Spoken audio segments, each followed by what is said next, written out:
EM wants me to pay for her to live in my deluxe apartment. So I live in an apartment that has 6 floors. Now, originally the building had 8 apartments on each floor. But 3 years ago, a new owner bought the building. He completely redid the top 3 floors, and they were made into deluxe apartment. Now by deluxe, I don't mean anything too fancy, it just made the top floor's apartment twice as big. The top floors now have 4 bigger apartments on each floor, rather than 8 small ones. Each have 3 bedrooms and 1 bath, and comes with its own washer and dryer. The other apartment are only 2 bedrooms and 1 bath, with no washer or dryer hookup. The 3 bottom apartments have to use the shared laundry room in the basement. Now, I moved in with 2 roommates pretty much as soon as they were available. So have lived here for less than 3 years. My roommate both lost their jobs due to COVID and had to move home, leaving me alone in my apartment, which didn't bother me. I do not pay any more in rent. So, I had my own space, until my landlord finds new roommates. This happened last night, when I was coming home from work. I ran into EM. EM is around a 22-year-old girl with 3 kids who moved into the building a few months back, and well, she is just not a nice person. She frankly drives everyone nuts. I myself hadn't had any run-ins with her until last night. As I was waiting for the elevator, EM comes up to me, and this is how it went. EM. So you live on the 5th floor, right? Me. Yeah. EM. What apartment? Me. D3. EM. I hear those apartments are really big. Me. Yeah, they are a good size. EM. They have 3 bedrooms, right? Me. Yeah. EM. Must feel really big without your roommates? Me. Not really. I like being alone. EM. Don't you think it is a little big for you? Me. No. EM. My kids would love that apartment. Me. Well, if you're interested, I think there is one for rent on the 5th floor. EM. Oh, I can afford that rent. Me. Oh, I'm sorry.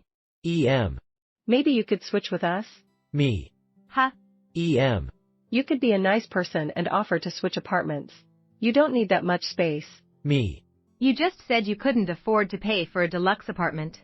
EM. I can't. That's why we should switch. That way, me and my kids can have a bigger apartment without paying any more. It hit me. She wants me to switch apartments and live in her smaller apartment, but keep paying for the deluxe one. Me. You're joking, right? This is a joke. EM. I have 3 kids and could use an apartment with more space. You're just one girl. There is plenty of space in ours. Me. Yeah, I'm not paying for you to live in my apartment. EM looked like she wanted to argue, but the elevator came and I got on, and I'm honestly surprised she didn't follow me.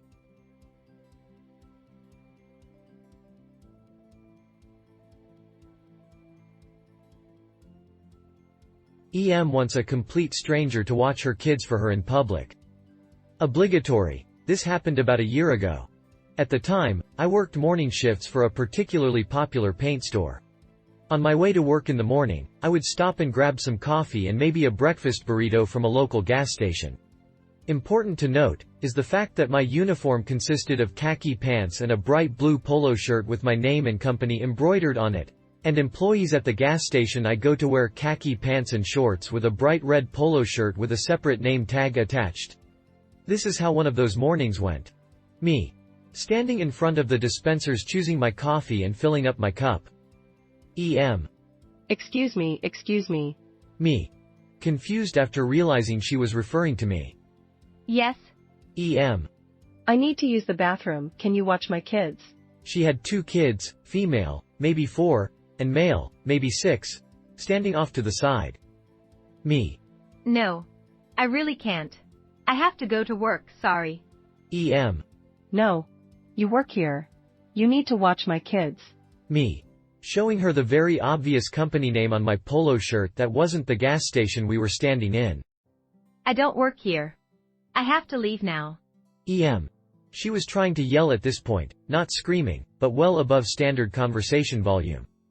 Well, aren't you just rude?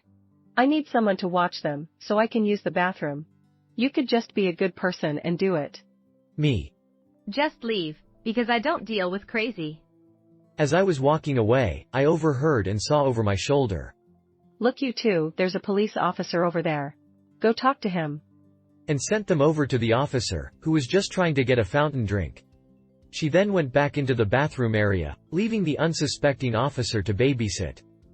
My coworkers got a good laugh out of it. To this day, it just baffles me why she thought she needed someone to watch her kids while she went. Just take them with you. My mom always did. And even if I was an employee at the gas station, it's safe to assume that watching your kids isn't in the job description.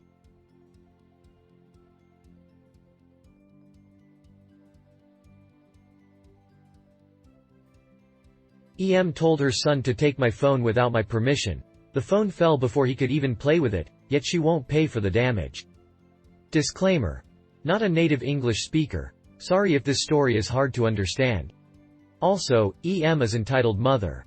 So, a few days ago, I was going to the KFC with my sister. I'm still a minor, but my sister is already around 33, and her 3-year-old kid.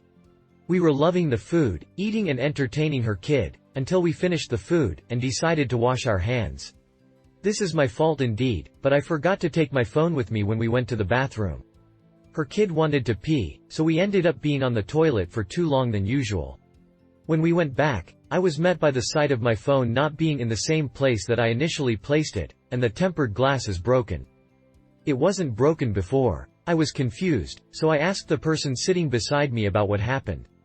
It turns out that the kid who sat behind me tried to take my phone when the three of us went to the bathroom, but it fell from the table before he could take it. I was kind of angry, but my sister said that it was my fault for leaving it there, and Kids are kids. to which I agreed, so I didn't think much of it. I did go up to the kid, though. He was alone in his seat, so I just asked him as calmly as I could. Were you the kid who tried to take this phone? With my phone on my hand. I could see him being visibly scared, but he managed to find the courage to answer. He said that his mother told him to play with the phone, and that he's sorry because he didn't mean to do it. He seems to be around 5 to 7, so it was said with a very simple vocabulary. I was confused hearing the first part, like. I asked. Why did your mother tell you to take my phone? He answered that he wanted to play with his mother's phone, but his mother didn't let him, and told him to take my phone instead. My sister, who had been hearing our conversation the entire time, was visibly confused, so she asked. Where is your mother right now? He pointed to the toilet, so I, and my sister, decided to wait until she's back. When she's back, this whole conversation occurred. My sister. Is your son the person who broke my brother's phone? EM. What? No, my son would never do such a thing. My sister. But your son said that he was the one who broke it. EM's face went from trying to look as dumbfounded as possible, to agitated, looking at her own son sharply before replying. EM. Oh, yeah, but it's still your brother's fault for leaving the phone like that. Besides, he's just a child. My sister. But your son said that you told him to take the phone. EM began to look exasperated, looking at her own son one more time in an irritated manner. EM. Well, still, I was actually going to ask your brother first if he could lend the phone, but you guys were taking too long. I'm sure he'd agree if he was here. Me. Still, you told your son to take my phone without my permission. That's stealing, you know? EM. What, are you really going to not lend your phone to a small child? How rude. My sister. He would if you asked for his permission first. Now that the phone's broken, I expect you to pay for the damages. EM. No way. He's a child, of course he'll make mistakes. Also, like I said, we would have asked if you didn't stay in the bathroom for too long. Me. Even though if you didn't tell him to take my phone without my permission, my phone wouldn't have been broken. EM. Still, he's a child. Are you really going to be this buttered just because of a child? My sister. Are you stupid? You told your child to take my brother's phone without his permission, and now his phone is broken because you told him to take it.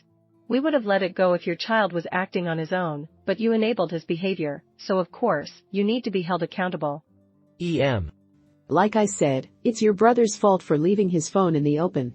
I'm sure someone else would have taken it too. And again, he's just a child. My sister. Holy crap, are you really defending the act of stealing? By this point, we had already built a small commotion.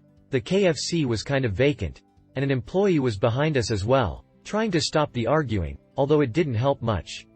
EM's child is sitting as close as he could to his mother, a bit scared because of the crowd and the loud arguing.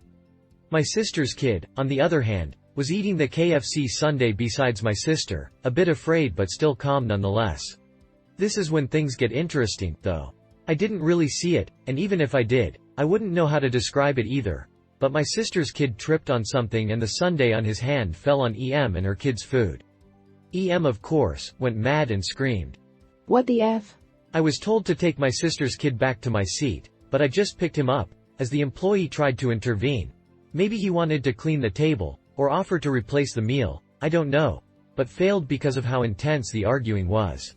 EM. What did your child just do to my food? My sister. Sorry, he didn't mean it. Her kid's name, you should apologize, okay? Don't do that again. EM. Do you really think a sorry is enough? You should buy me a new meal. Me. Realizing how ironic this situation is. Even though he's just a child, and he's bound to make mistakes? EM. What, I'm sure you told him to spill that sundae on top of my food. None of us did, LMAO. My sister, probably realizing the same thing as me. And I'm sure you told your kid to take my brother's phone without his permission. EM. But that's different. This isn't. My sister. We'll be buying you a new meal, if you paid for the damages you caused to my brother's phone, that is. EM. What? No, I demand you to buy us a new meal. My sister. Oh? I guess we're leaving then. EM. You can't just leave like, employee? This isn't right. Before EM could be angrier towards us, my sister already grabbed my hand, and took our belongings before heading out from the KFC. Me, being a bit confused, asked her about why did we leave, when we could have got her to pay for the damage. She only sighed, saying that she simply doesn't want to deal with stupid people today. I just sighed back and nodded, and we went home. Although I still wanted EM to pay for the damage, petty, I know. My sister still paid for my tempered glass replacement, so I was fine regardless. I don't know what happened to that mother and her kid, but I hope the mother at least felt embarrassed, after realizing what she had just done. Like, I genuinely am baffled at how stupid this situation was. So, yeah, don't be an entitled person.